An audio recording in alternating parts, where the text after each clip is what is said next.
This is a combination of both planning and a crime of opportunity, a planned crime, premeditated, and as well the war in general. Joint military exercises, Turkish and Azerbaijani. The authoritarians don't want a democratic, free Artsakh. There's very little room for democratic debate in either Turkey or Azerbaijan. There were 90% Armenians in that little autonomous region. Aliyev needs for his people to hate Armenians more than they hate him. Turkey has institutionalized its denial campaign. Stalin that made a mistake awarding Karabakh to Azerbaijan. Self-determination is superior to any territorial claim. Jihadists from Syria and from Libya who were sponsored by Turkey. Generations have passed. You guys have taught hatred toward all Armenians. You can't subdue us. Hello, ladies and gentlemen, dear friends. We welcome you today to Faces of Armenia with a special series on Nagorno-Karabakh, today with Asbed Kotchikian. A quick note to the special series on Nagorno-Karabakh, in which we give experts from a broad area of fields a platform to share their perspective and reflect on the Nagorno-Karabakh conflict to add to a substantiated discussion. And to kick things off today, Asbed, maybe could you quickly give us a little bit about your background, give us something to your personality. Okay, thank you, Konstantin, for having me. Well, if you want to get to my personality, that would require a lot of therapy sessions to understand my background. But so briefly, physically speaking, I was born in Lebanon, and I spent my childhood and I grew up between Lebanon and Syria during the Lebanese Civil War. So I grew up at times of war, and I only left the country after the war is over. I always joke that since the war is over, there's nothing else left there to do. So why stay in the country? So I spend, my roots are in the Armenian communities in the Middle East, but also larger Middle East. I went to university at the American University in Beirut. I started out as a chemistry major. I was always fascinated with science. Up until today, science is my passion on the side. Basically, I continued my dissertation, and I went from undergrad to graduate school PhD at Boston University, where after time to teach in Armenia and Georgia related to my research. So I finished that. I spent 2 years teaching at various universities in Armenia. Back in the US, spent a couple of years in different places, and then back to Boston. Perhaps one thing about my personality is that I'm a travel junkie. I've been to 60 countries, and usually more often than not, I try to find, not by choice, but wherever I go, it's usually war and conflict.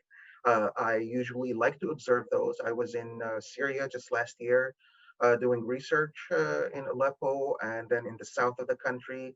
I was in Iraq before that, I've been to countries in the Middle East, as you can choose what Middle East means. And I've also been to all the countries in the South Caucasus and the neighboring countries, Iran, Russia, Georgia, Armenia, Turkey, Azerbaijan, and some of the other breakaway republics like Abkhazia and Azerbaijan, not so much as a breakaway republic. I'm so sorry. So I noticed, obviously, you have an Armenian sounding name, Kotchikian. How did you get into Azerbaijan? Because I heard, according to my information, that they reject anyone with an Armenian name on the border. Yes, without actually sounding conspiratorial, I was invited to give a talk at a conference that was I was going to be the token Armenian. So the invitation came from the Azerbaijani side, whether enforced on them or not. But it was an opportunity I couldn't refuse, and also an opportunity to interact with the people there. You know, one of the things at the time I consulted with several people, including in the including former diplomats, Armenian diplomats, and at the time current diplomats. And their response was that whether you like it or not, these people are going to be our neighbors, right? And whether or not we need to talk with them, whatever that means, under whatever condition it is. So it was an invitation. I was limited in my activities, but it was an opportunity that also gave me an insight, even a limited insight into the country. And I know you are a big proponent of civil society and of civil action. So can you speak a little bit about how was your experience then in Azerbaijan in this like very, so to speak, foreign environment, and Right. are there similarities one can potentially build on in future? And in addition to that, please share again the year in which you went to Azerbaijan. Right. It was, I think, 2012, if I'm not mistaken. So the hostilities or the level of hostilities was not as high as we can see today. And the short response for your question is that I did not have an opportunity to interact with civil society people, individuals. My movement was limited. My movement was limited in not that I was not allowed to go anywhere, but well, it was actually. I wasn't allowed to get out of the city and so on. And I also had people with me for my own safety, which makes sense from their perspective. But I didn't have any opportunity to observe the civil society. But in terms of everyday culture, everyday life, society, see, observation is a very important tool for any social scientist. And when you're trained to observe certain social phenomenon, certain social behaviors, as well as body language, something that I also work on a lot in terms of understanding body language training, the way you hold your body, etc., and so on. At the end of the day, society-wise, there are so many similarities between Armenian and Azerbaijani society. You have the Oriental, Eastern component there, obviously, the influence of years and centuries of influence, be that on language, be that on food, and so on. I'm also familiar with Iran. I've been to Iran many, many times, so I could also see some elements of that. I grew up in, I spent a lot of time in Syria, so I could see a lot of elements of the Syrian Islamic sort of culture there. But one thing that is a unifier, at least at that time and up until today, is probably the Soviet legacy. You still have people who were Soviet people. They have a Soviet culture. Now that is fast changing, obviously. So the similarities are becoming less and less. And this is something that I have articulated a lot in various venues, in various conferences, and so on. And that is the fact that with time passing, you have a generational gap. The younger generation today, born in 2005, 2001, and so on, after 95, they do not know what it means to live with the other. They do not know what it means to have an Armenian neighbor or an Azerbaijani neighbor. Whereas the previous generation, they do remember that. Even with the war, they remember the good times that they had with their neighbor Armen or their neighbor Hussein or Ali, and so on and so forth. So with time passing by, this component that can bring people together is becoming more and more sort of scarce. You bring up such an interesting point. So firstly, in Armenia, when I lived there, I also identify three distinct generations: the Soviet Armenians, the Armenians that really noticed the time of darkness, how I call it, after 91, and the modern Armenian that sees that their country is developing, propelled by the Velvet Revolution. And if we tie this together, in the year 2000, the Brookings Institute put out an article saying essentially, okay, former Soviet Union countries, you call them transitional, but in fact, they're not really transitioning to market economy. And now putting your conversation together, even though the Soviet Union, despised by many, has the one key for peace by having a common denominator of the older Soviet generation that remembers the good times. Mm-hmm. No, absolutely. When I was living in Armenia back in 2000, 2002, We used to organize a lot of regional conferences, and we used to bring a lot of students from Armenia and then students from Georgia with from Azerbaijan to Georgia with Georgian students. It was fascinating to see the cultural connection that back then the young students from Armenia and Azerbaijan would have. Within a day, after looking at each other as to the enemy vilification and so on, within the second day, they would connect on so many levels, even more so to the extent that their Georgian classmates or colleagues would be left out of that sort of that circle. And this is one of the biggest issues, right? I always use, not always, but more often than not, when I'm talking about Nagorno-Karabakh and the conflict there, I always use the question or the title as "No Exit in the South Caucasus," and it's a play on words because I talk about there is no exit in terms of the solution, in terms of the problem, but I also reference it to Jean-Paul Sartre's piece "No Exit," where he actually, one of the key points he refers to it there is he says "L'enfer c'est les autres," hell is other people. And what he means by that is you constantly view yourself. Sartre's idea is that the pain and suffering that one receives is based on the fact that you're constantly being viewed by another person as who you are. So basically, in the minds of the Azerbaijanis, there is an image of the Armenian. And you try to see that, you as an Armenian would try to see that, and that would make you in a hell situation. And the same thing goes for the Azerbaijani side. So it is, the generational gap is there, but the rhetoric and the cultural sort of continuation, which is passed on from the older generation to the younger one, is still there. They might dress different. They might use the smartphones. They might dress hip and so on. But at the same level, at the same time, there is a level of continuity in terms of the mindset that you have on larger issues, not on day-to-day issues, but larger issues. And so could you then, maybe I think that would be super valuable, reflect on intergenerational differences, but as a time series. So how did they change, like reflecting 20 years ago, generational difference to today? Did technology, did the news media, did the more inflammatory rhetoric used by, for example, Azeri news outlet change so that the link is weakened? Or, yeah.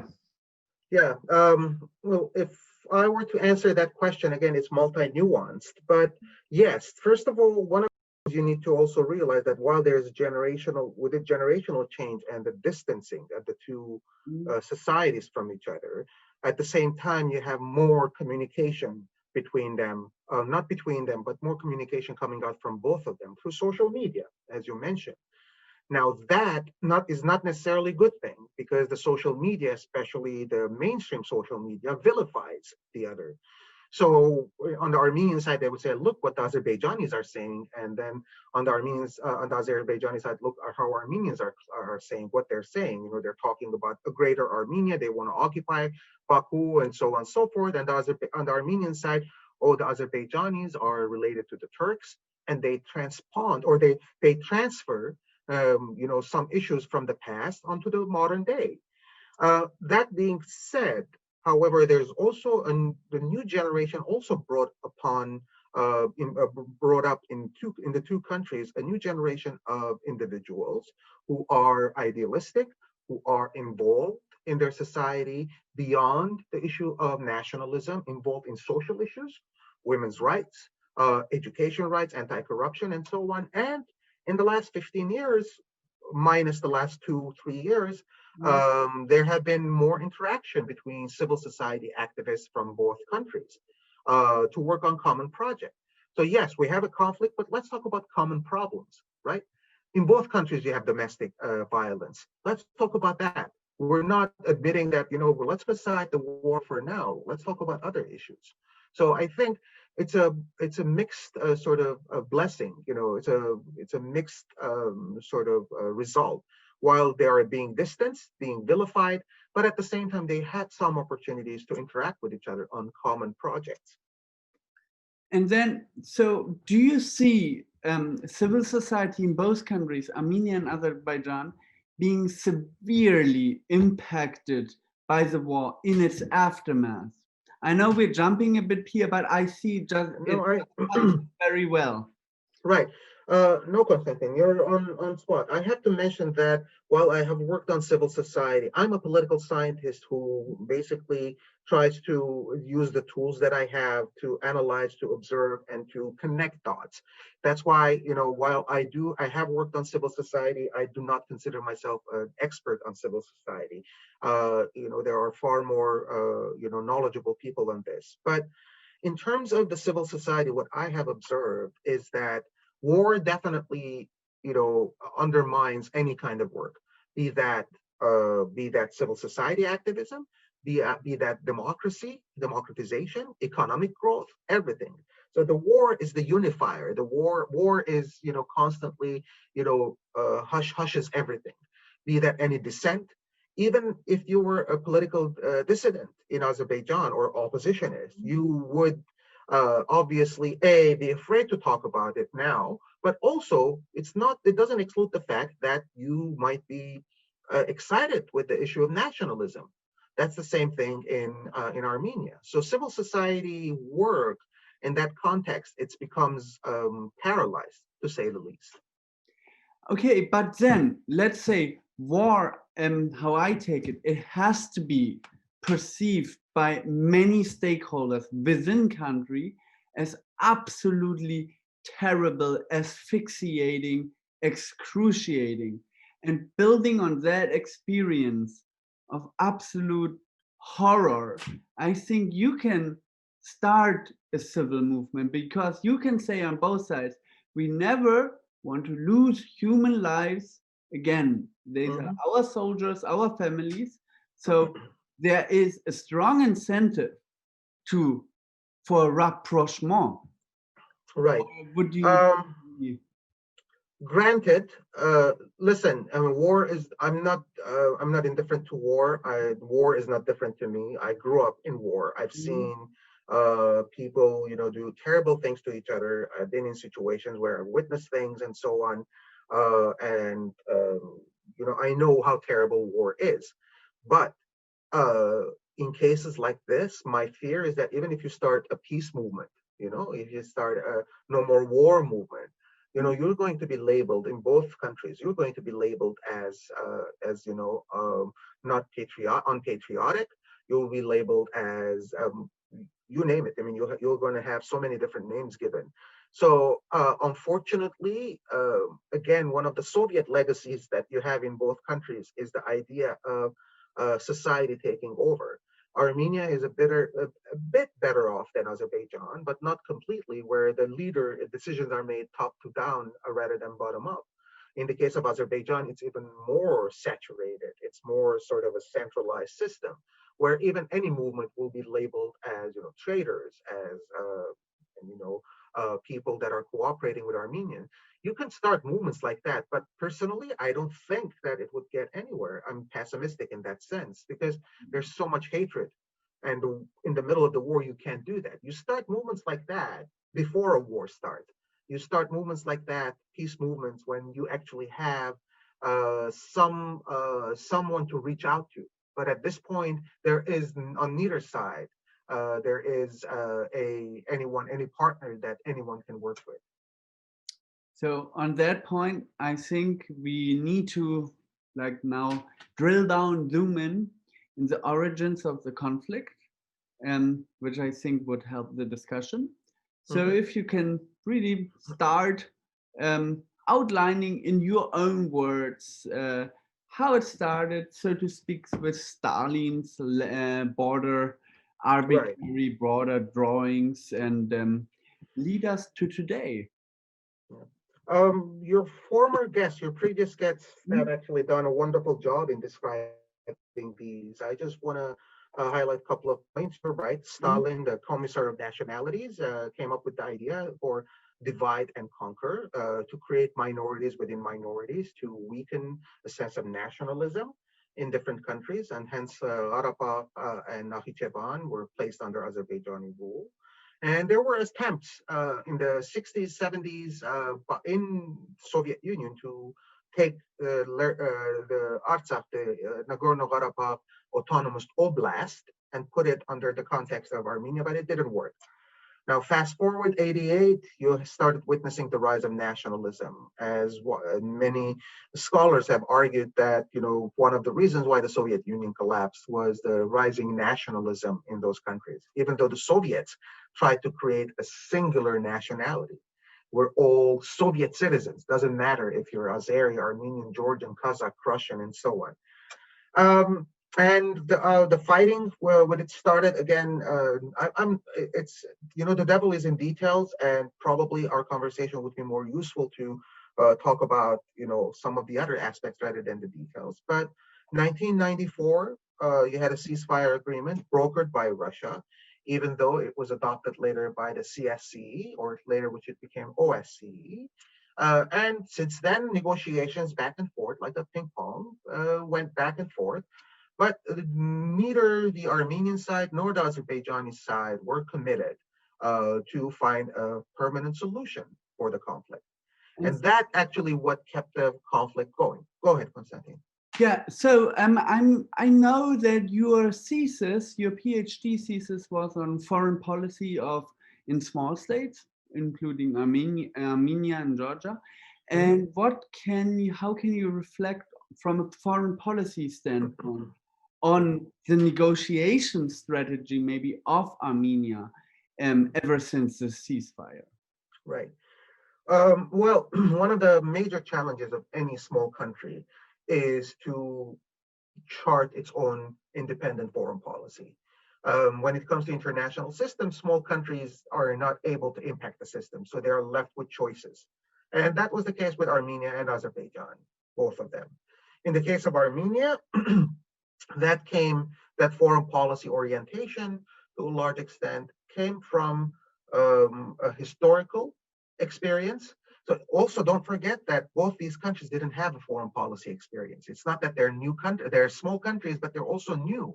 They don't have institutions of foreign policy. So what do you base your foreign policy on? In big countries, in institutionalized countries or older countries, there is a foreign policy mechanism. So the bureaucracy itself dictates how to govern things. So if government change, you don't see a major shift in their foreign policy. But if you don't have that, what do you rely on? In both countries, I think in the case of Armenia, a lot of, in the public sphere especially, but not on the governmental level, they relied on history. Russia has been our friend, Turkey has been our enemy. We need to form a foreign policy that considers this or looks at this from that perspective. In the case of Azerbaijan, it was basically their foreign policy was heavily defined by the Nagorno-Karabakh conflict. And even their identity, post-Soviet identity, was created by that, because one of the ways that you created identity is by creating an other. I am me because I am not you. We are Azerbaijanis because we are fighting the Armenians. So there is that sense of unity, that sense of identity.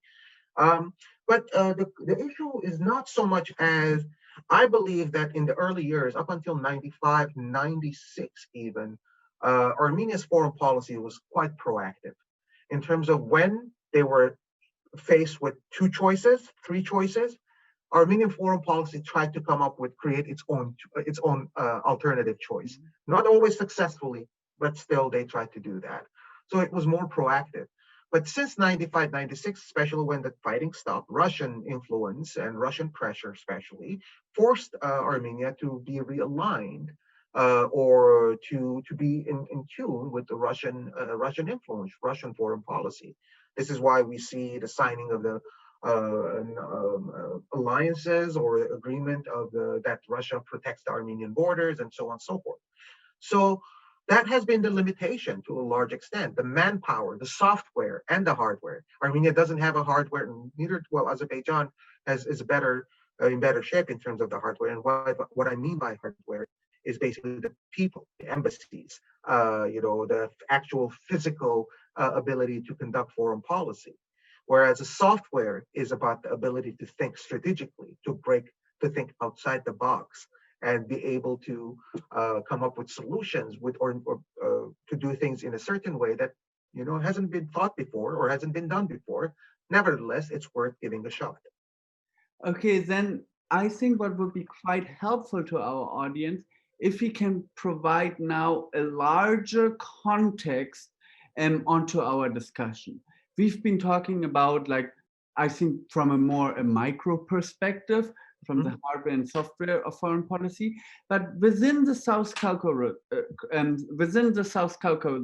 what are the larger powers at play and how are they influenced? And obviously there we have to talk about Russia, about the European Union, and about the US. Turkey and Iran as well added to that.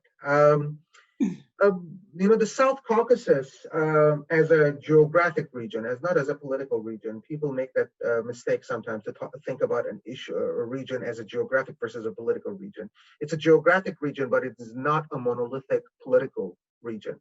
In other words, you cannot say, like in the Baltics, for instance, more or less when you talk about Estonia, Latvia, and Lithuania, there is a commonality. It's a region, geographic region, but it's also a political region because the three countries do share similar security concerns, similar outlooks, and so on. But in the South Caucasus, you have triumvirate, three different vectors of interest coming from within, although geographically it's one region. I think to a large extent, the OSCE Minsk process and the Euro-Atlantic, let's call it, attempt to stabilize the region wasn't successful for various reasons. Russia was not that keen, although it was part of the Minsk process as a co-chair. They were not interested in giving up their backyard. For American audience who might be familiar with American history, we talk about the Monroe Doctrine, when President Monroe in the 19th century said, you know what, the Western Hemisphere, North and South Americas, are beyond any outside approach. We consider this to be our own backyard. In other words, not so, to put it in a more blunt way, is that no one can colonize and the Western Hemisphere except us. And Russia has its own similar approach. The former Soviet space is considered to be Russia's near abroad, and that any attempt by other powers or outside powers to come in would be viewed as an encroachment into their own backyard. So you have that. On the other hand, you have Turkey, which from the beginning they tried to extend a hand and open diplomatic relations with Armenia and so on. But quickly, I think back then, in my opinion, they were held hostage to Azerbaijani foreign policy because of the rhetoric, trying to play the Turkish card, which I think it's an emotional, but it doesn't carry much of a real value. One nation, two states, and so on and so forth. It's a good slogan, but I don't think it has that much of a motivation to stage a war or form an alliance. Otherwise, you would have seen all the Arab countries coming together, right? Why do you need to have Syrian, Iraqi, Lebanese, Jordanian, and so on? So from that perspective, Turkish attempt was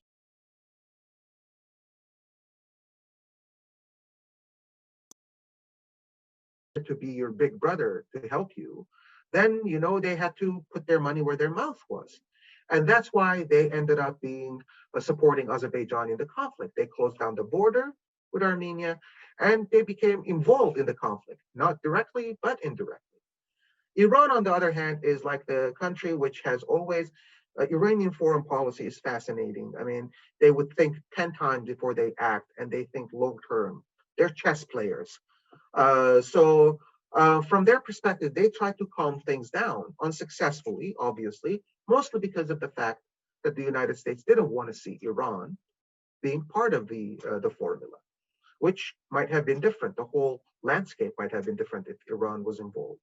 So you have the convergence of all these interests in a region, which mind you, it doesn't have only one territorial dispute. It has three territorial disputes. You have Nagorno-Karabakh, you have Abkhazia, and you have South Ossetia. And in all of these conflicts, you would see the role of Russia trying to use these as leverages to exercise pressure and to keep these countries in its orbit. The best case that exemplifies this was the 2008 war, Russian-Georgian war, when Georgia tried to reclaim South Ossetia. Russia basically invaded and was like 20 kilometers, 30 kilometers, 20 miles away from Tbilisi. So, it's not just about pooling leverages, but if need be, Russia will actually be there physically. And I mean, that is shocking if you think about it, because the former Soviet Union broke up as a result of the end of the Cold War, where very specifically all the other former Soviet Union countries declared independence. So quite frankly, they should also be regarded by Russia as sovereign entities and not as their own backyard. And what is so interesting, and I believe that is one of the reasons why the European Union is not adequately involved, because they don't share the same national experiences as these countries within and all of Europe. They just think, no, not again, another country breaking apart. We don't want that. No, let's keep out. And that's not the way to go about it. Like, right. No, you're right. I mean, one of the things is that expanding Europe is a growing pain, even if it's not the European Union, but the larger definition of Europe.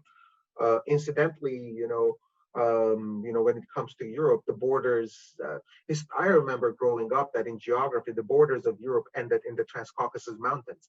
Armenia, Azerbaijan, and Georgia were considered to be part of Asia, but obviously, again, we're talking about geographic borders versus political borders. So the political borders of Europe obviously include the South Caucasus. And their understanding, granted, I think you have to also realize, Konstantin, that when it comes to Western approach, the Europeans have been more aware and more conscious of Russia's role in the region. And they seldom try to antagonize Russia in the region, understanding that Russia has a vital interest here. And whereas in the case of the United States, it has been more confrontational in many, many respects, not specific foreign policy, but in general, their approach to former Soviet space, which as a result of which we see Ukraine up in flames, we see Georgia having no chance at this point to reclaim its land and so on and so forth. So there is that problem, absolutely, that unfortunately, the reality of foreign policy is that you need to understand what the other countries are expecting. How do they view? This is the key component of any foreign policy. If we are two countries, if I have an issue with you, I cannot project on you what you think about me. I need to understand what you really believe in. What is your goal? And for that, we need to talk. And you need to understand. I need to explain to you, Konstantin, these are the things, these are my priorities, so that we're still going to fight, we're still going to be antagonists, but now it is clear as to what are our priorities, rather than putting ourselves in each other's mind and having a conversation. I'm going to have a conversation with you in my mind, and I'm going to tell you what to say so that I can give the answers that I want, rather than understand the essence of what you want, and you understand the essence of I want. And then the foreign policy can, I'm not saying reconcile, but at least it would be clearer goals.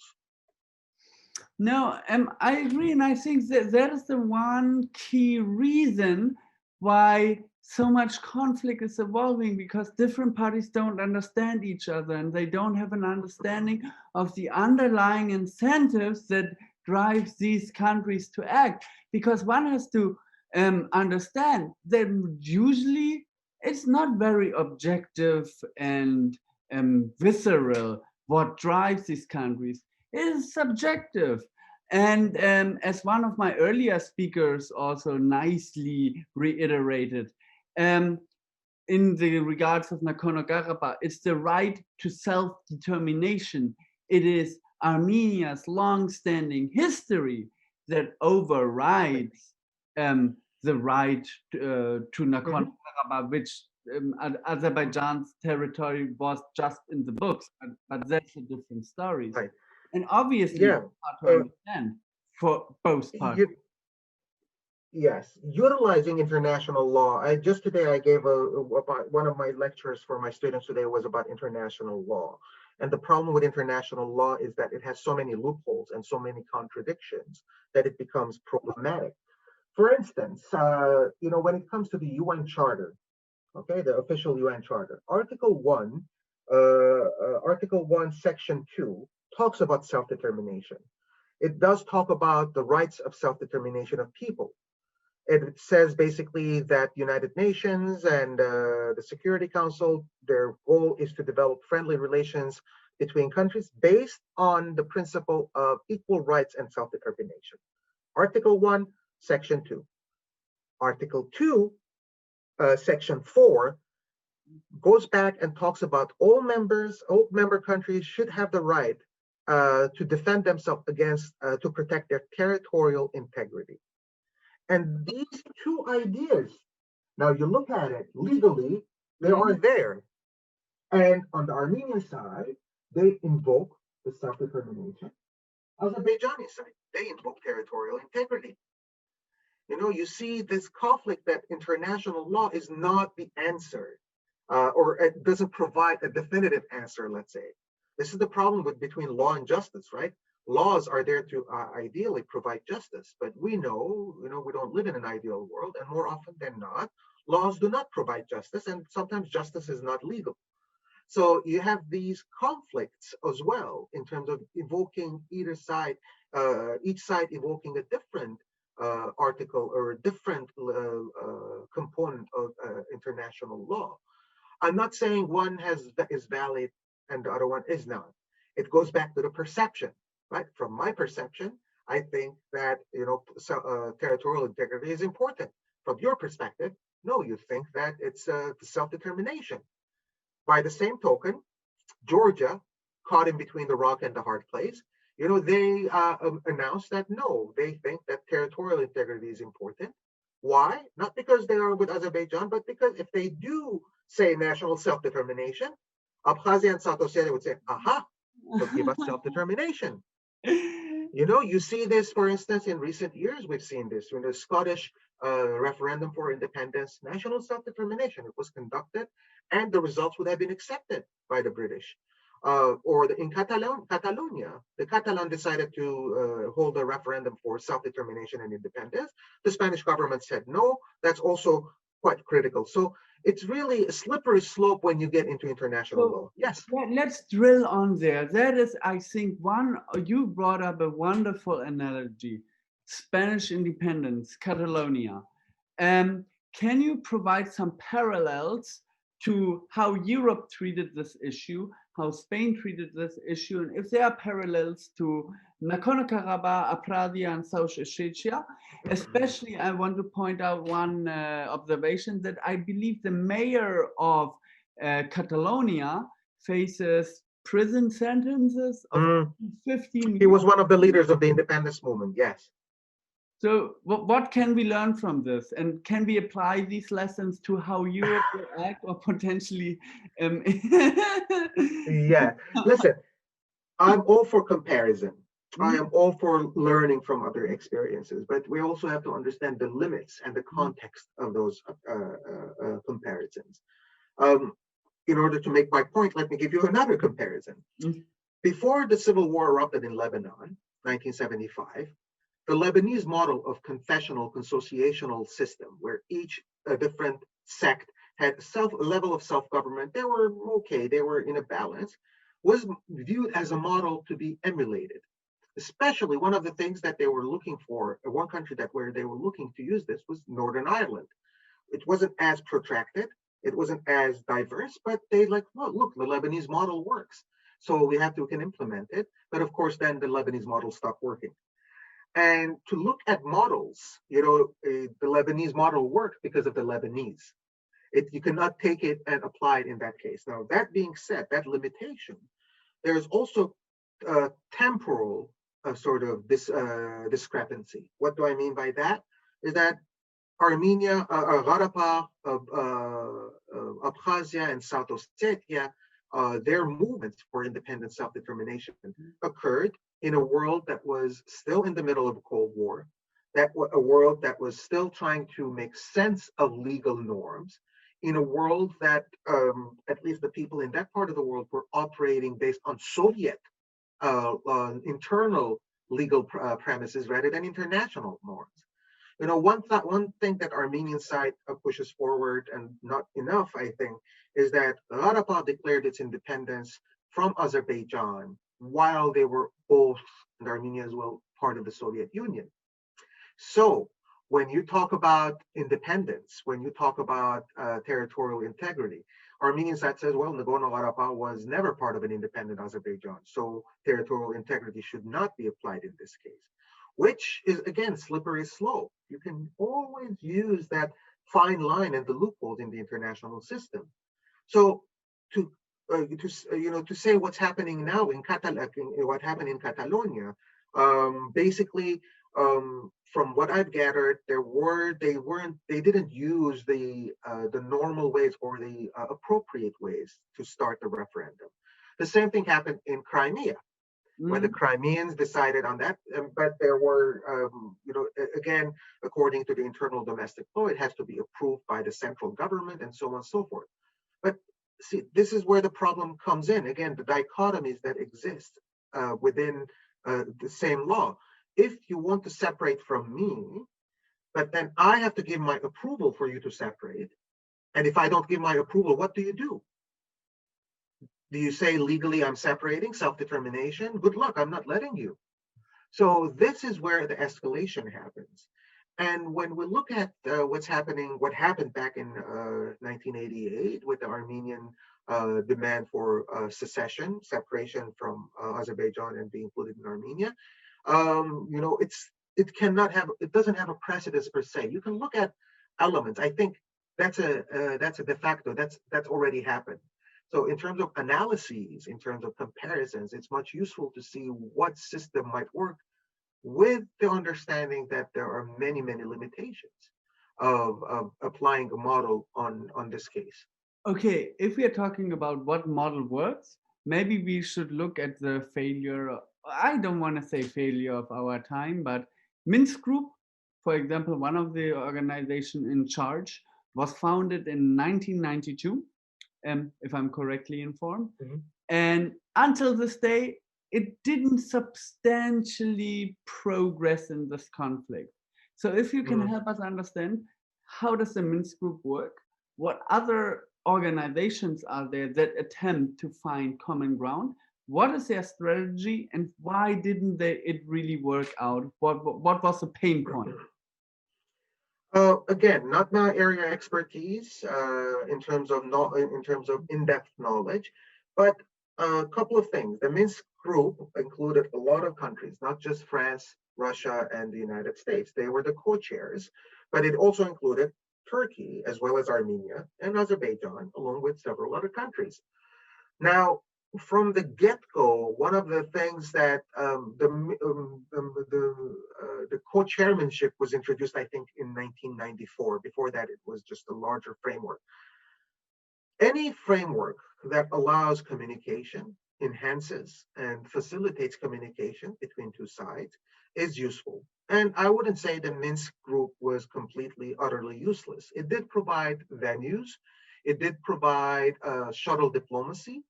And it also encouraged the two sides to negotiate. Back in 1994, Armenia and Azerbaijan were communicating more often and more intensely in person than ever before. But of course, some of the reasons why it might have failed or it might have been ineffective is probably Russia's suspicion of the other parties, that they're trying to use this conflict to come to the area, to their backyard. Moreover, Russia's perception, rightfully so from their perspective, that if the conflict is resolved, we're not going to have any mechanisms in the region. And Armenia and Azerbaijan would naturally gravitate towards NATO, towards the West, and so on. So let's keep this issue there. I'm oversimplifying, obviously. This is like popular wisdom and so on and so forth. But at the end of the day, I think the lack of determination, especially by the West, eventually, there was fatigue, negotiation fatigue. come on, for 30 years, if I'm trying to put two people back together, two countries to negotiate and the conflict for 30 years, I'm going to get tired. And especially in the last couple of years, the Western disengagement from the region eventually, and added to that the Azerbaijani mistrust originally from the beginning, mistrust of the process. Their argument being that, well, France has a large Armenian population, or the United States has an Armenian population, large Armenian population.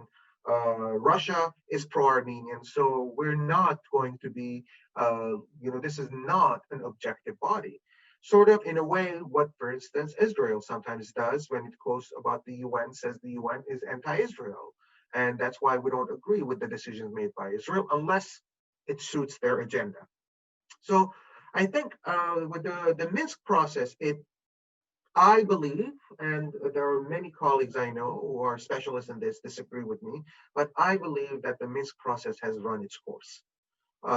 And this is the reason why we're witnessing this new, probably, or as a result of this, not because of the weakening of the Minsk process, but as a result of this, we're witnessing the fighting happening now, Turkish involvement. And my political scientists like to predict. More often than not, we're wrong, but it doesn't stop us from predicting. But my sort of outlook is that this is the perfect opportunity for Russia, in conjunction, not necessarily in agreement, but in conjunction with Turkey, they would take away the Karabakh conflict negotiations from the OSCE and make it a regional, bilateral, or quadrilateral, in this case, Russia, Turkey, Armenia, Azerbaijan affair, and try to find a solution. Although I seriously doubt that Russia is at all interested in a permanent solution. So then what I'm really interested, the Regional Study Center on the South Caucasus, RSSC, I believe. Mm-hmm. So they usually publish a big bunch of paper with academic intellectuals from all countries, meaning Azerbaijan, Armenia, Georgia, to reflect on various issues. And when I read the accounts from the Azerbaijani side, I was very surprised. So they've been mentioning and outlining that before the Velvet Revolution, we were close to come to, like, we had real leverage to an agreement, to a de-escalation. And they really said ever since the new Prime Minister, Nikol Pashinyan, was elected, our relations have been deteriorating. Could you provide a political analysis to these statements, so to speak? Yeah, this is something that Azerbaijani President Ilham Aliyev just 2 days ago when he gave an interview on Al Jazeera, he did mention this. I think it's a political discourse rather than real strategic discourse. Granted, the former government, the former regime in Armenia was much more experienced when it comes to foreign policy, was much more, they had a history, to call it. This is very important, I think. And they might have contemplated the idea that, there might be some kind of a solution, step by step, or a package deal, or so on and so forth. I think to a large extent, Azerbaijan was deflecting.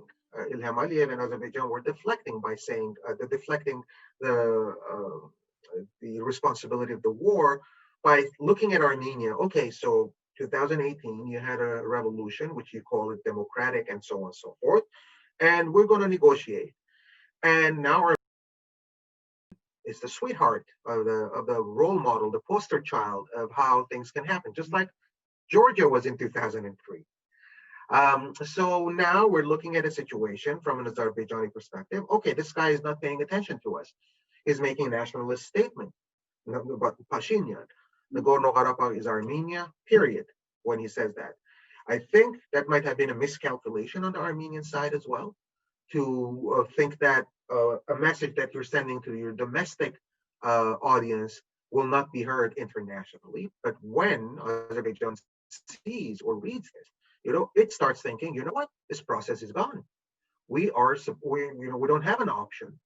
And added to that escalation, added to that opportunity, it's sometimes it's called crime of opportunity, right? You don't plan the crime, but then you happen to be in a place that you just take advantage of it. I think this is a combination of both planning and a crime of opportunity, a planned crime, premeditated, and as well the war in general.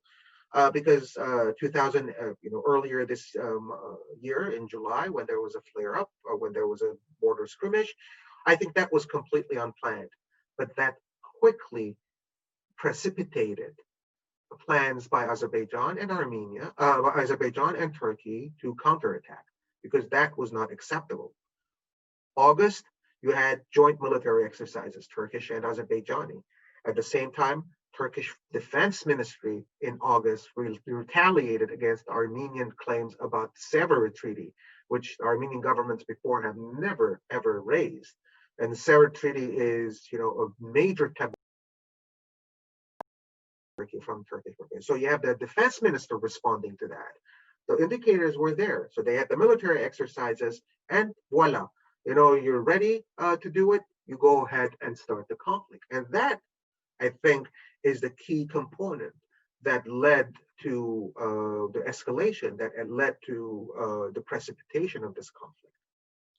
And then would you say that the war would have been preventable from the outset at any cost, or?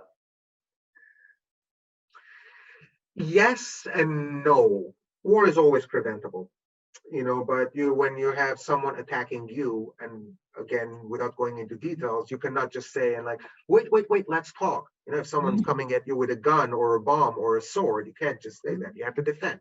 And that escalates the conflict. I think to a large extent, the Azerbaijani impatience after years of, again, not trusting the Minsk process in and by itself, but at the same time, their patience ran out with the new government, because they felt that, okay, now Armenia has a democratic regime and so on. They wouldn't admit that, but they would say that Armenia had a new government. Let's see what they're going to say. And the government there was not paying attention to this issue, I think. It could have been prevented if the Armenian side was more aware or was more concerned about the Nagorno-Karabakh conflict rather than issues about democratization, economic growth, and so on. Okay, but I think it's a very difficult thing. I just try to put myself into the shoes of Mr. Nikol Pashinyan. So out of a surprise, suddenly he draws millions of people in the street. Right. I think on his walk from Gyumri all the way down to Yerevan, he's able to overthrow the old regime. And then he finds himself in the role of the prime minister. Obviously, what are you supposed to do? Exactly. And words can be misinterpreted and words are heavy.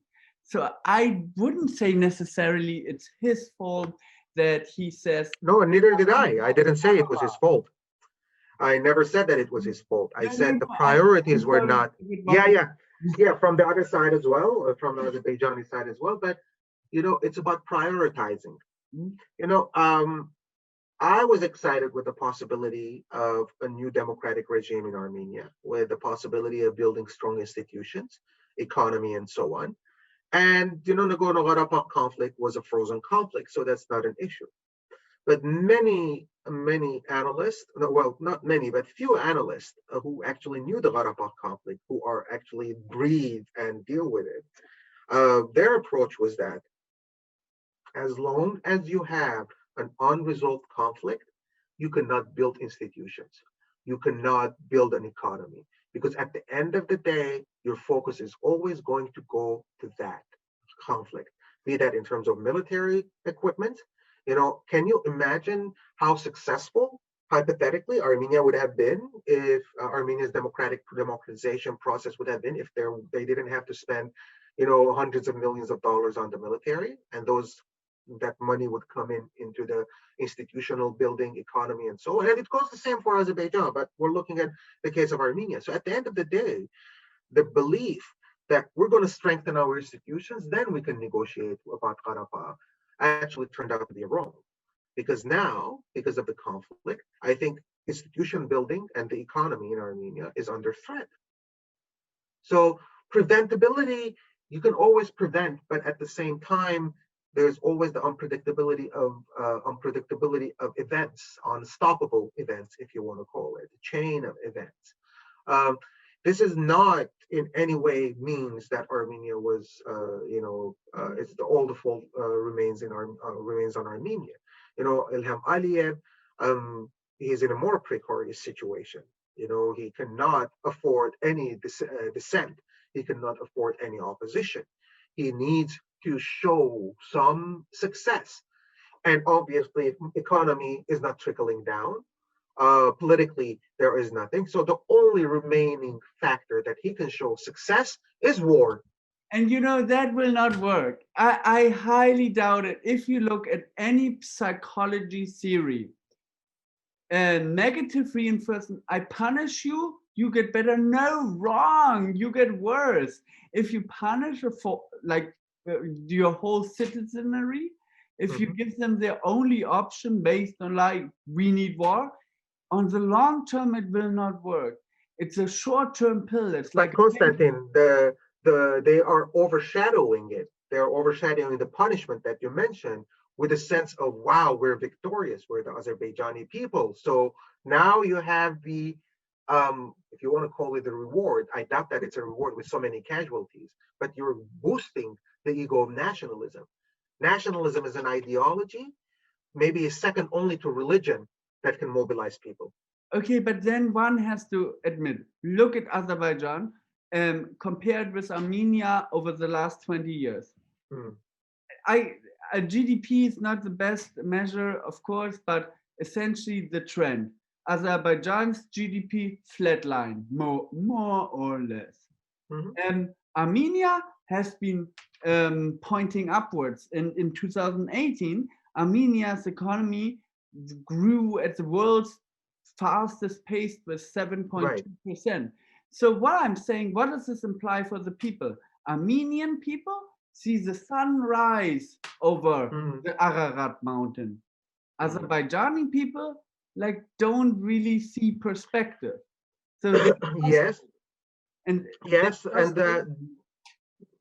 Konstantin, I agree with you that overall, when it comes to the outlook and future outlook and whatnot, Armenia was a semi-authoritarian or semi-democratic system, which allowed people to talk, which allowed people to understand the issues in more details. But here's the thing: when you're talking about GDP, economy doing well, the question is also, more importantly, is the wealth distributed evenly?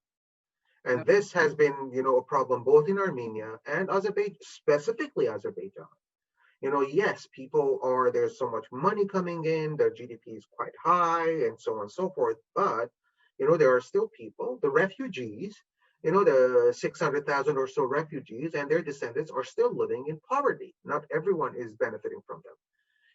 With all the oil that you have, with all the oil money you have, you could actually, make things better for these people. But Aliyev regime didn't do that. So economy, at the end of the day, you cannot build an economy, you cannot build democratic institutions if you're at a state of war. And unfortunately, the misconception in both Armenia and Azerbaijan have been that, well, this is the status quo, probably more so in Armenia. We won. We don't need to worry about it. Time, who cares? This is the status quo. It will remain, without realizing that time works against Armenia. It works for both. Time works against them because, going back to what we discussed earlier, generational change, the more we distance ourselves from the generation that live together. But at the same time, time is of more essence to Aliyev to prove that he's actually done something as a president, rather than he's just sitting around and so doing nothing. So at least the only sort of proof that he might have of achieving something is that, well, I liberated even 1 square kilometer of land. So I'm a worthy president. So these are at the end of the day, nationalism is the covers everything and trumps everything. It supersedes everything. People are unhappy. People are socially disconnected. they're politically apathetic, but nationalism, wave a couple of flags, sing a couple of patriotic songs, people will get beyond it. I was talking recently with a contact in Baku, and the person was telling me that they can't go out because everywhere they go on TV, there's all these nationalistic songs and so on. In the streets, they are waving flags and so on, and they couldn't take it anymore. And this is, someone who thinks a bit, right? And if you're aware of it, you won't be able to accept it. But unfortunately, 90% of the people, if not more, they do go with that. For Armenia, it is an existential issue, I think. The 1994 mantra that this is it, this is our land, we're fighting for our land. And there is a mobilization, there is a camaraderie, and so on and so forth. But war is not sustainable. Whether you like it or not, peace is going to be imposed on the region by Russia and Turkey, by Russia alone, quite remotely low probability by the OSCE, but not peace, ceasefire will be imposed. And if it's Russia, probably they will also come up with a formula which is going to be a semi-peace situation.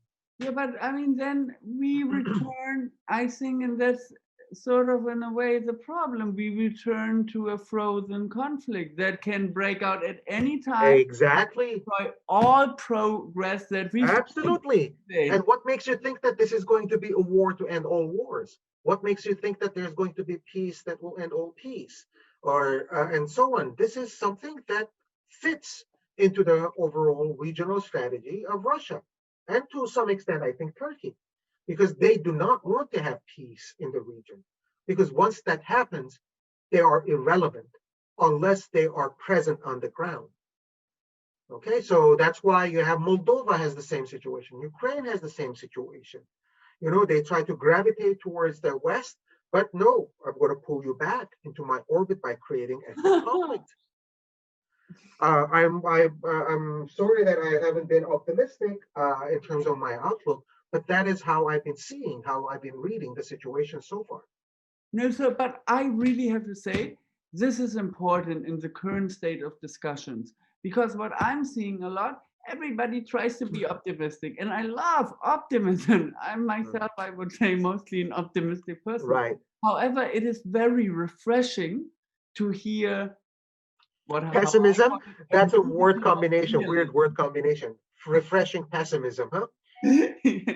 Let's call it realism. If I were to give myself some credit that I'm realist, but probably this is it's more in terms of no exit situation. Seriously, we have become in the region. We were witnessing the vilification of the other and the intolerance of any kind of a situation. And here's the: if Azerbaijan were to win, whatever they will declare winning, they would be less inclined to go to a negotiation with the Armenian side. Loses, because then the Armenian side would say, well, the leadership would say, if I accept it that I lost and I need to make a deal, I'm gone. I'm not going to have a political future. Thank you for bringing this up. Like, from a small kiddo, I always wondered one question. Okay, if you are assuming political office, you are running for the people, but at the same time you also have an egocentric incentive to sort of stay in office, to continue that life. Do you think, is there any way for a leader, a political leader in any of the two countries, to make a decision that will hurt themselves but be conducive for their country? Yeah, this is a very good point, Konstantin. In 1941, the Iranian king at the time, Reza Shah, who had tendencies to support Germany during the Second World War, was forced to abdicate. The Soviets from the north invaded and the British from the south invaded. And they said, you have to abdicate, you have to step down. And he did. Rather than fighting them, he did. He lost the throne, but kept the dynasty. His son became king. And not exactly the same thing, but that's the logic here you can use, that would they be, either of the leaders, would they be willing to give up the throne for the better for the solution of the country. Hypothetically, in either country, but this is more likely in Armenia than in Azerbaijan. If the Armenian leadership, if Nikol Pashinyan realizes that there can be a permanent peace solution, that he can negotiate with Azerbaijan and get that, and in return he will be completely unpopular in Armenia, and he has to resign the next day. I don't think that scenario will work, but that's the possibility that we can think about. In Azerbaijan, it's less likely that to happen, because whoever signs a peace agreement is,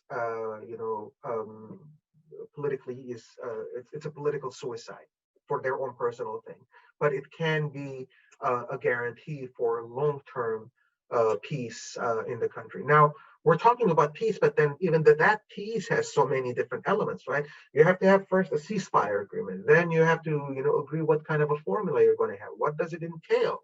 Does it include step by step? Does it include a package deal? Does it include the fact that Karabakh and a small corridor would be attached to Armenia and be part of Armenia, and the other parts will go to Azerbaijan? What guarantees will be? I mean, so many questions that it's not, we say peace, we just think about, oh, the little birds will start flying and everyone will be happy, waving flags and happiness. And so, but it does require confidence building measures. It does require, understanding of what the future will look like, and so on and so forth.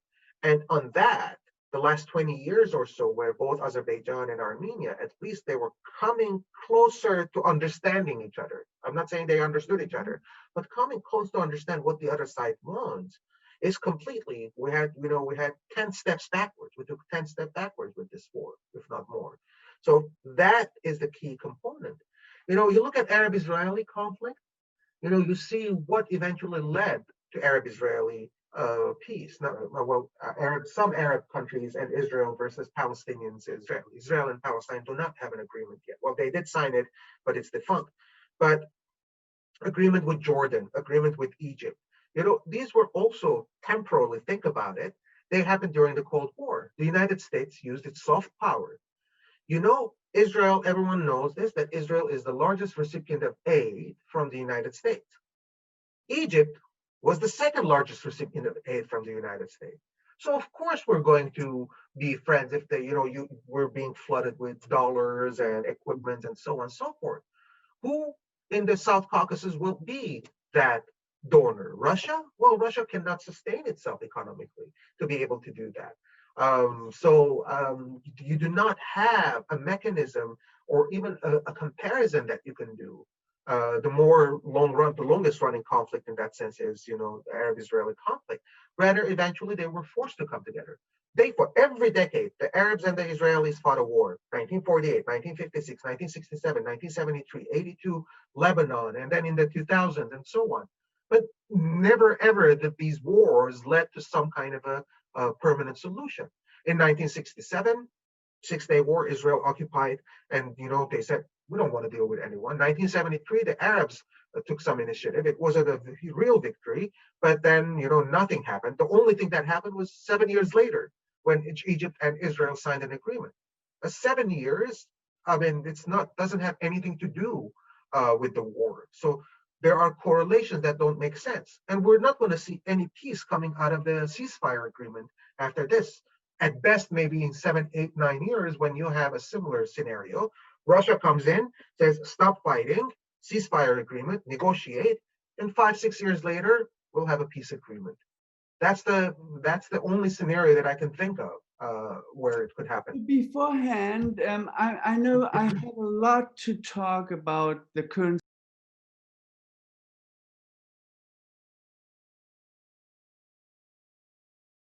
side. Do you think maybe on a different level, the elites of Azerbaijan and Armenia, specifically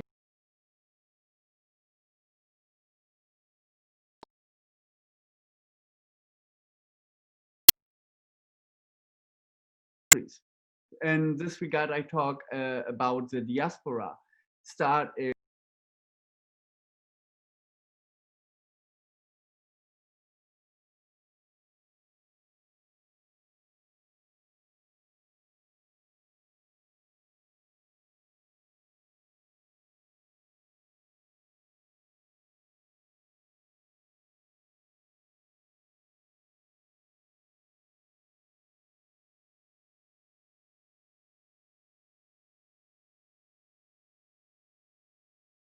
escalation is not conducive.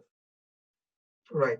Yes and no, because the problem with the diaspora involvement in Armenian politics on this issue specifically is can be counterproductive, because diasporas, and a lot of scholars have done that such a work. Diasporas actually view their homeland. Diasporas in general have a more nationalistic agenda. For them, the land is more important about everything else. Principles are more important. I think it might have been Gabriel Schaefer. I might be mistaken by the name, but he has worked on diasporas, and he puts he puts it in a way that when diasporas actually they have an image of the homeland, whatever that is, which is not necessarily realistic to the reality. They have an image of the Heimat, the home. Yeah. That is, he uses that word. That is, they still remember what it was like 30 years ago, 40 years ago, or 20 years ago. But things have moved on, and you see this in all diasporas. The Jewish diaspora, for instance, was very adamant about not giving land for peace, Gaza, for peace. But the Israeli government said, listen, this is an existential state issue. You guys sitting out there in different places, you don't know what's a problem. An Armenian sitting in Los Angeles or in Detroit or in Boston wouldn't know what it means, the daily life of an Armenian living in Gyumri, for instance. And this is where you see some dichotomies about should the border with Turkey open or not. You ask someone in the average Ottoman in the marketplace in Gyumri, they would say, of course, because we need to have, we need to have access to land and so on. You ask an average Armenian in Los Angeles, they say, no, Turkey is a genocidal country and so on. So, you see these two differences. But when it comes to putting pressure, I don't think it would lead to anything. And B, I don't think the diaspora is at all interested in coming up or having a negotiation process or a peace process. They want peace, but it's not a compromisable peace. They don't want to work like the process. Maybe right. I mean, they want it without compromise. Obviously, peace requires compromise. And when it comes to land, no. I mean, even the lexicon changes, right? I mean, in the early 90s, even or in 2000, they used to talk about occupied territories. Now they're called liberated territories. If you dare to say occupied territory, then you're a traitor. And that was the logic back then of the leadership. We're going to take as much as land as possible so that we can give it to get back. How can one come ever to an agreement, an understanding, if there's no compromise? Because one has to understand, I think, especially in this conflict, both leaders, both countries want to save their faces, their personal faith in front of their citizens. And obviously, we all need to condemn Azerbaijan invasion, aggression, start of the war. However, we also, when we talk to them, potentially at one point in time, we also need to understand that they still need to talk to their people. And if they started a machinery of news campaigns that some people may title as quote unquote brainwash, or so to speak. I heard these terms. Then obviously you can expect them suddenly from day to another day to change their entire rhetoric. It's correct. And the issue is that when it comes to losing your people, the worst that could happen for Pashinyan is that he's going to lose his power. The worst that could happen for Aliyev is that he could lose his life in a revolution. So the stakes are not as high for Pashinyan or on the Armenian side as they are in the case of Azerbaijan, in the case of Aliyev. So this is why Aliyev and Azerbaijan is more desperate for a win than Armenia. Although I think at this point Armenia is better prepared. It's not 1994 where they're fighting with 91, 92 where they're fighting with hunting rifles and so on and so forth. I mean, even the casualty cost is high. And I always have that problem when they say, oh, there was 5 people on our side, but the other side lost 50 people. This analogy, this relativism, is just plain naive. It doesn't matter. I mean, on either side, when they try to up the number of the other side, look at your own people. It doesn't matter how many people died on the other side. the loss of one person, if you are truly responsible for your citizens and you care about them, is already one too many. So, but unfortunately, the fog of war basically covers everything. The fog of war, encourages nationalist rhetoric. It makes people less willing to compromise. It basically brings everyone together, forgetting about all the other issues, social, political, economic, and so on. And it just basically creates a militarized society. It creates a society that is, well, on one hand, they're also get closer to each other. All the other differences are there, but on the long run, I mean, the moment this war stops, I wouldn't be surprised that within 24 hours, the domestic political quarrels would start, rising again in Yerevan, in Armenia, or for instance, again, the problem is that you cannot compare them because you don't have that freedom in Azerbaijan to be able to do that. So those are the thoughts that I have on in terms of the civil society, in terms of diaspora engagement, even though I didn't talk too much about it, but those are my thoughts. So maybe I think that gives us a very good breathing ground. All of us obviously read news, all of us see footage, but sometimes too much. Yeah, you name it. But I think we need to understand what is at stake, what has happened right now. We know, okay, Nagorno-Karabakh, 1,700 square kilometers of territory. Can you maybe elaborate a little bit? What parts are demolished? Where were attacks launched? How many people have already been let out of Nagorno-Karabakh and were resettled in Armenia as a safety precaution? This is really to help us just understand how does the war look like, what is at stake, and to make a compelling argument to whoever who follows our conversation, and to understand the importance of a end or a de-escalation of the situation.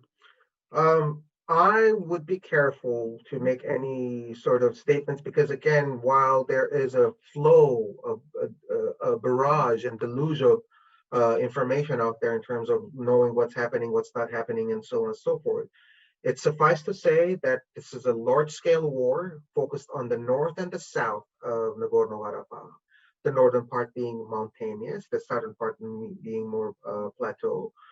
So that's why the fighting is alternating between the north and the south, Azerbaijani aggression, attack, and offense, and Armenian defense, and so on.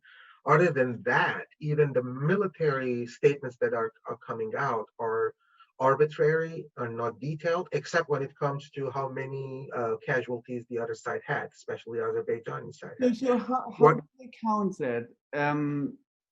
How can they count it? Yeah.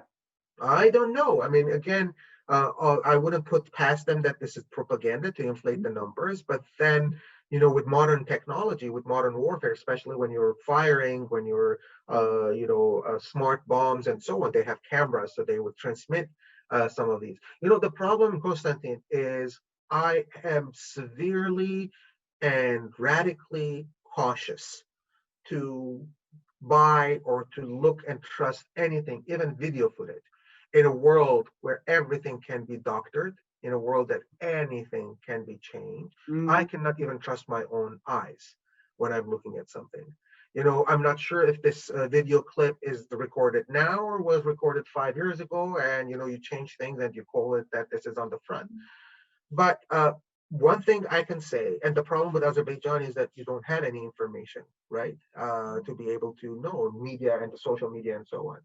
But one thing that I would say is that in the case of Armenia, you see willing and rapid response by the Armenian society, Armenians, be that in Armenia or around the world, but specifically in Armenia, to send assistance to the front line in terms of manpower, young people or older people who have battle experience, volunteering, population hiding in shells. I mean, this is reminds me all, this is my life, growing up as a teenager. This is what I can imagine in shelters, not having electricity, not having any entertainment. At least nowadays, they might have smartphones so they can entertain the kids and so on and so forth.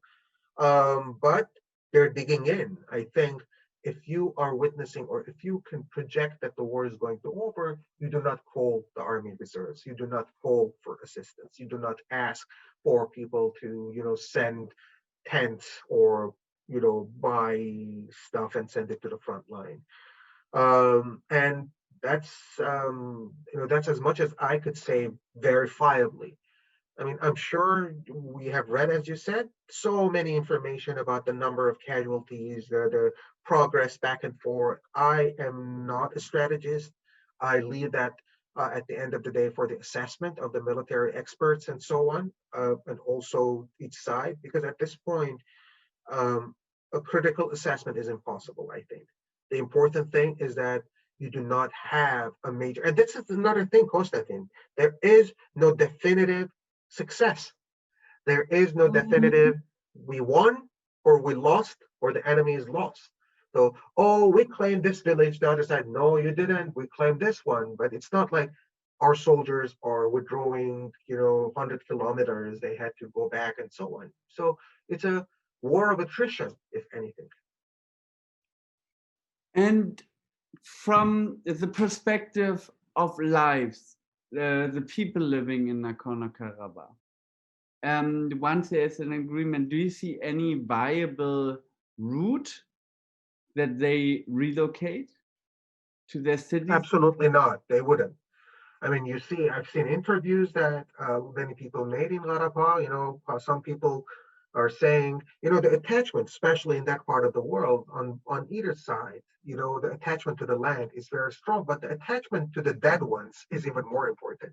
Some people were saying that, where would we go? Our fathers, our grandparents are buried here. So, I mean, not only that, but, what would the alternative be? In 1988, 91, 92, 93, 600,000 Azeris were displaced, 400,000, 500,000 Armenians were displaced, not only from Karabakh, but from other parts of Azerbaijan. Up until today, they are not, in some places in Armenia, they are not settled. It's an unsettling process, physically and psychologically.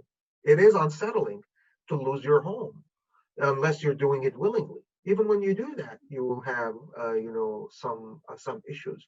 So there is no, why would they leave? That's the problem. Where will they go? Okay, fine, they can relocate temporarily. I started a wonderful collaboration with the Political Science and International Affairs program of the American University of Armenia. And some of the participants, so to speak, or the volunteers, mentioned that they are caring now for refugees from Nagorno-Karabakh, which during the war have been relocated.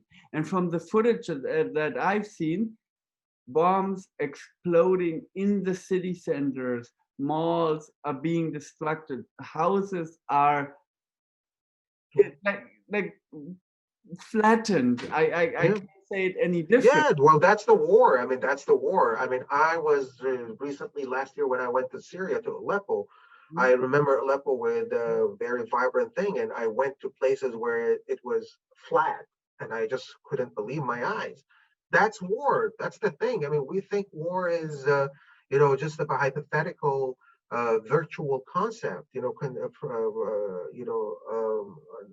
an idea. But you have to have lived through war. I hope no one lives. Unfortunately, that's the problem. But when you live war, you know that it's not a joke. You have near-death experience. You lose houses, you lose homes, you lose people. You're dislocated. You're gone.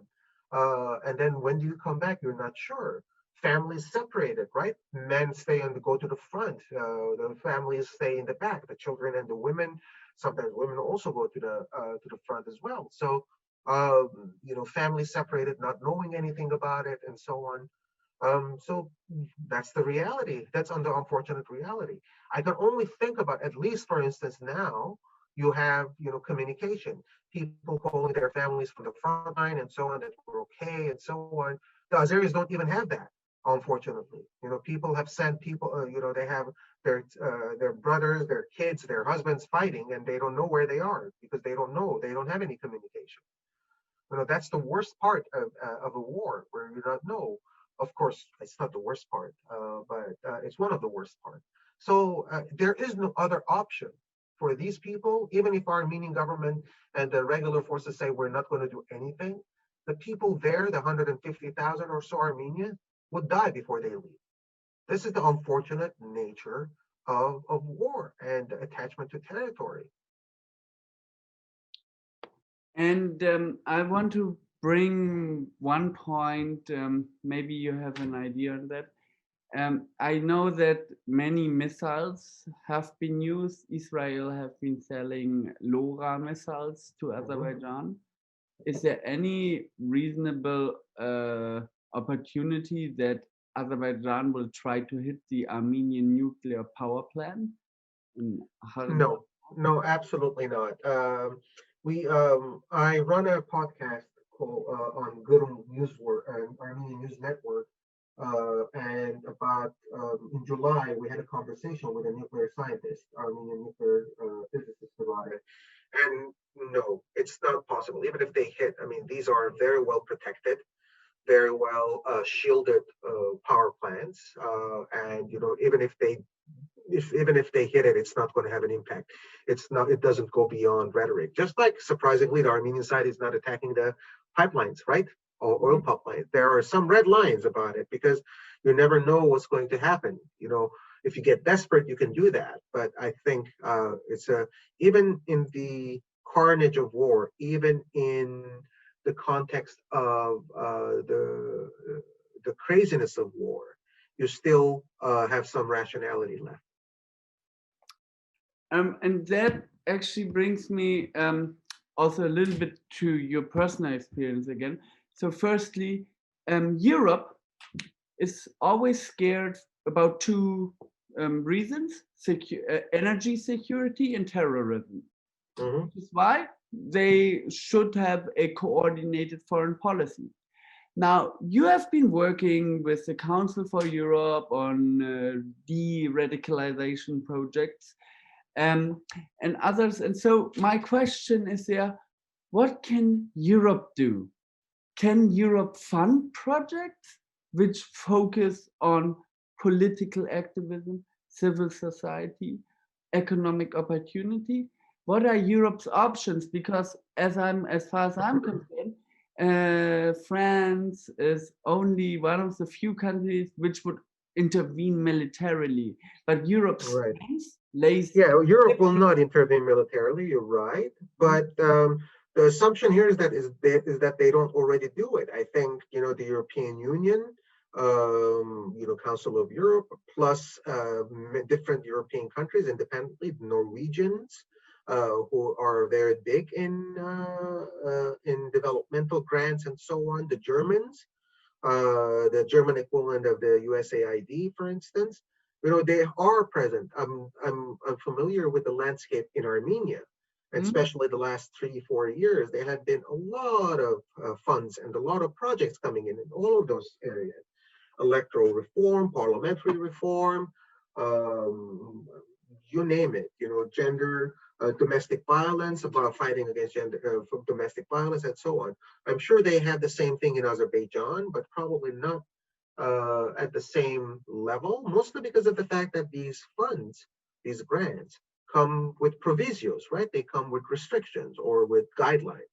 And, sometimes countries say, to hell with your money. And I don't want you to have restrictions. I don't care about the money. I'll do things on my own.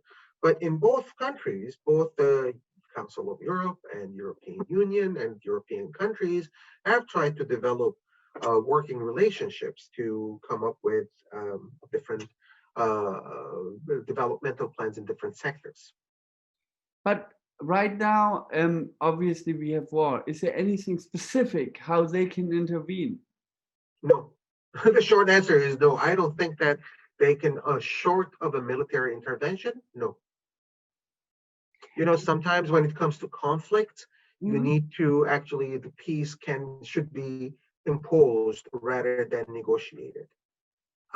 this might be a radical view and so on, and this might cause I more really war. like to drill on that. So, do you have any other comparison example of contemporary history where peace was imposed and it was successful? Is there a lesson we can learn? Not so much as interstate conflict, but the example that comes to my mind is back in 90, 91, 92 in Lebanon, where after the civil war, what happened was that Syria had occupied or was in control of most of the country, except for a small circle, small area. So eventually, because Syria took part in the invasion of, or in the war on Iraq on the U.S. side, the U.S. removed some of its red lines, and Syria occupied all of Lebanon. And from 92 onwards, for instance, civil war ended in Lebanon. Not completely, but it actually all the militias were disbanded. The country witnessed some sort of normalcy, and more or less it holds up until now. Now the problems that exist in Lebanon are beyond the civil war, but at least the civil war ended because of outside intervention.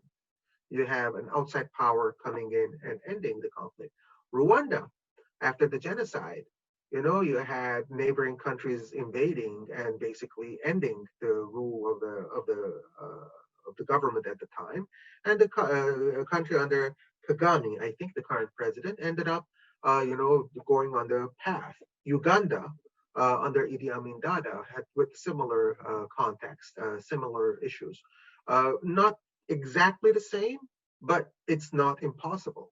And what stops Russia under the guise that, oh, people are dying, this is a humanitarian intervention, just war concept. I'm going to intervene. We have to end this conflict. I'm going to put people on the ground. And if that means that I'm going to force them to sit around the table and find a deal, if they're both unhappy with it, so be it. It's not, I'm not saying that it's going to be this simple, but it But can. so, I mean, Russia is like now with many speakers, it's seen with a certain critical, through a certain critical lens.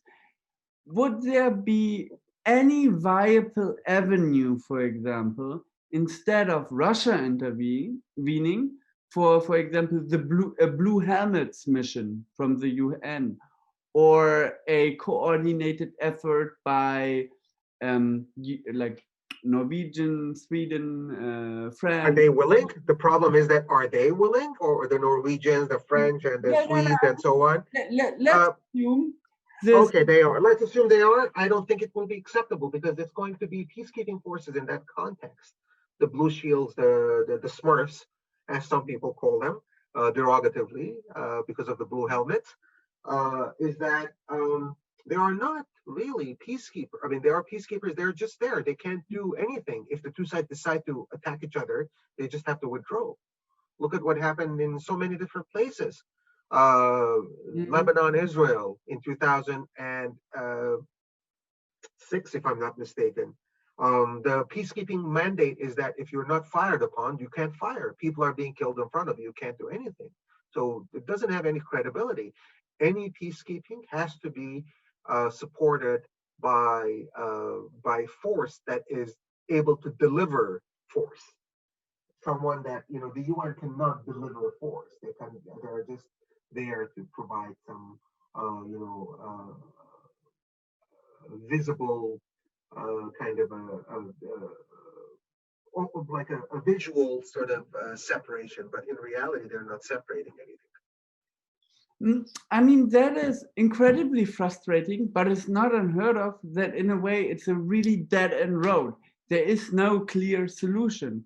But if we can spend just 1 minute, we are living in a perfect world. Is there any mechanism, any introduction of a new force, any new agreement that may potentially offer an avenue that is acceptable to both parties and that will result in the people and the civil society being the beneficiaries? Wishful thinking, and this is all this is the disclaimer. This is all wishful thinking. Yeah. But that's what You have, you would have a relatively democratic system in Azerbaijan. Okay, Armenia does not deteriorate or doesn't fall back into authoritarianism. You would have, develop civil society and democratic institutions in both countries. You increase civil society interaction with each other, people-to-people diplomacy, find viable arbitrator, viable and reliable arbitrator, and start negotiating face-to-face. But I am saying this, and this is like very wishful thinking. I don't think it will ever happen anytime soon viably. That's why it's wishful thinking. But in a situation like that, yes, it would lead to peace. So then to add a modicum of optimism to this equation, Armenia achieved in 2018 a sort of democratic transition, well regarded. It was in the process of building institutions. So now step one done. Just ensure Armenia doesn't revert. So we now have to encourage Azerbaijan to go through a similar process. We don't know what will happen in Belarus, but if Belarus will be potentially successful, maybe with insight from Armenia, then this experience can be at some point in time also exported to Azerbaijan to help a democratic revival of the country. So I think the learning lesson from this, or the learning curve, is do not lose hope and be patient and persistent. I can answer to that, but that would not end our conversation in a sense of optimism. I just have to say that when it comes to exporting revolutions or democratic revolutions, it doesn't. What works for one country doesn't work for another. Back in 2003, 4, there were attempts after Ukraine, after Georgia. There were some attempts in Azerbaijan to do that, but it didn't work, mostly because of the fact some people argued that international community was not interested in a revolution, democratic revolution in Azerbaijan, because they preferred to have a stability, the authoritarian stability for the oil. But that's as much as I'm going to say, and at least save some, as you said, modicum of optimism in the conversation. Okay, no, these words are definitely useful. So where I would like to turn now is if we assume, like again, a hypothetical word, the war comes to an end, like in a stalemate, in a ceasefire, what will be the implications for Armenia, its partners, and the world at large? Because I think the real problems, like not the actual war problems, but the problems for a prosperous future, start after it. Because that's a good question. Partnerships, you need integration into an international framework in order to flourish. Not necessarily. I mean, I think the framework is already there. As much as Armenia can integrate in international frameworks, is already there. In the event of a ceasefire, and again, going back to where the situation was before, I think democratic transition would suffer in Armenia, economic growth would suffer. I think the rhetoric in Armenia would be more problematic in terms of anti-war or pro-peace and so on, would be more problematic. And it's not going to justify. You see, in 2016 war, people eventually, the reverberations of that eventually reached 2018, April, the movement, the uprising, the demonstrations. I wouldn't be surprised if that could also lead more political reverberations and have a change of government and have an impact on the Armenian government and the current Armenian government. So I don't know. I mean, there are so many ifs and buts where if you look at it, regardless of what it is, this has thrown back the region 20 years to the past. It's a regression at a major level. I couldn't agree more, Asbed. And if I may reflect on it for a brief moment. I'm listening. Go ahead. I had all these conversations over the last few days, and of course, especially since Sunday. And every single individual is providing a grim outlook in a way, a modicum of realism. However, I feel much stronger as a result of these conversations, because where there's darkness, there will always be like a little seam of light, a little grain of hope. And I think if this grain of hope is perceived and capitalized on by the people, it will have a significantly more fruitful effect on citizenry, political, civil society, and the stakeholders of the country. And I think that drives me, that drives Faces of Armenia. And I think that's why the work that has to be done is to build bridges, to get stakeholders from, I know that international community is not a really quote unquote attractive wording, or but I think they have to become engaged and they have to care. And I think then it will become easier finding, identifying, and capitalizing on these little grains of hope. That would be a perfect ending, Konstantin. I can't add anything more. I don't want to add anything more. I don't want to be the bearer of bad news or the owl.